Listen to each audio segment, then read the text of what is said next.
Our wonderful San Diego Humane Society has been taking in more than a dozen of these pets, including a mama dog that had 7 little puppies, rushed to the San Diego Humane Society. Shannon Handy has been there watching them get cleaned up because, Shannon, they had jet fuel on them. Some of them so much so they had to be washed twice. Yeah, exactly, Eric and Netta, and that's one of the reasons I'm holding the mic cord, not to drag it in this muck, as you'd say, the jet fuel, the water, the soap. But 2 of those dogs are being washed as we speak. These 2 were among a larger group of Huskies from the same home. And you can see, guys, how scared they are. They are shivering. And I can tell you, when they were brought in the Humane Society truck, they were huddled together. They were so scared, not knowing what was going on. I mean, this has been obviously very traumatic for so many families who have been displaced, but these dogs, as we know, are a part of those families. And what happens, just like the 4th of July, dogs get scared when they hear loud noises, they run away. And so some of these pets were actually displaced from their homes. Some of them were taken from the owner because the owner saw the Humane Society officers around, flagged them down and said, my dogs are covered in jet fuel, and they were taken here. So it's kind of a mixed bag. We've seen over a dozen pets brought in, including the large dog you guys mentioned earlier who had 7 puppies.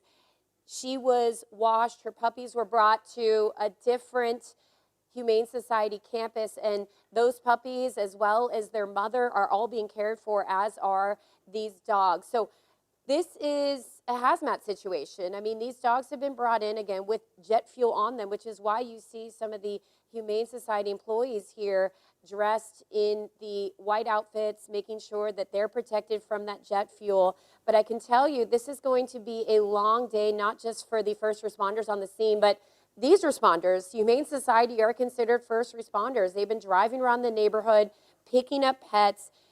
And here's the process that goes along with this. They're brought in a truck, and that's considered the red zone. Then they're brought in here, which is the yellow zone, to be washed. And as soon as they're washed, they are brought into the care facility. Their pictures taken, and that's called the green zone, where they're going to be cared for and hopefully reunited with their owner. And with me now is the sergeant with the Humane Society. This is Chelsea Casperson. So Chelsea, right now, the emergency response team has just been deployed. So what exactly does that mean? Yeah, so our emergency response team is a unit of 5 to 6 highly skilled, highly trained people who are approved to go behind this kind of hazmat situation.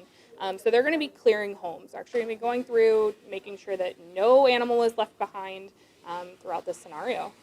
And I was just describing what your officers were seeing, but you were out there, you were bringing these animals in. So tell me from your perspective, when you're out there on the scene, picking up these animals, describe it. Yeah, so I personally have not been out there yet. I am on my way out there to relieve the current sergeant who's been out there since 4:30 this morning when this incident occurred. My teams are telling me, though, it's devastating. People's homes are destroyed. Their animals are obviously terrified and having a tough time getting through this, but this is what we're here for. Flag us down on the street if you need us. We will supply you with anything that we have available, or otherwise we'll go get it for you. And I know that you mentioned earlier, inside the trucks, you actually have a lot of the supplies. So if someone flagged you down because they had to leave their home immediately, what do you have on hand? Yeah, so we've crates, dog food, cat food, leashes, maybe some harnesses or collars. The biggest thing, obviously, is they don't know what's next. So we're here if they need temporary housing. Those animals are welcomed here. Otherwise, we've got our safety net foster program, and our volunteer teams are ramping up, ready. They know we're going to see an influx of animals through this event. Thank you so much. And you guys, this is really rare just to get this inside look. You know, we talk about all the work the Humane Society does, and here you are seeing it live on our air, on our streaming service. And look, they're getting whipped cream. That's wow, great. They deserve a treat. Oh, I was noticing. First there's kibble, and they're been through a going lot. straight for that sweet stuff. Yeah. Oh. Yeah, well, I'll send it back to you guys. I'll send it to you on this happy shot. I know it's been a tragic day so far, but it's nice to see these dogs are feeling a bit better because, again, these 2 in particular were shaking, you guys, when they came in. They were so scared. So right now, right now it looks like they are feeling really comfortable. And actually, what you guys saw live this is confusing because I thought these were the same dogs. We keep seeing huskies. There were Right. 7 huskies in one home. wow, These are actually okay. brand new huskies. Yeah, so, but they were all from the same home. Apparently, they're all siblings as far as we know. Wow. So these are actually new huskies brought in. But yeah, Eric, as you said, the siblings of them, we showed them live earlier, and they too were scared. So it looks like they're getting the best treatment, getting some treats, and we will continue to stay out here and keep you guys updated.